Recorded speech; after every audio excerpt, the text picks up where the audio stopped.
She had lost the battle, but she had won the war. Her father would have been proud of her, and her son certainly was.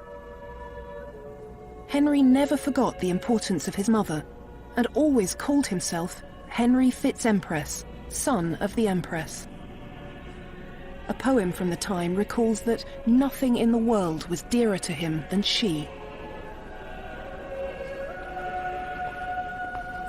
Matilda died in Normandy at the age of 65 on the 10th of September, 1167.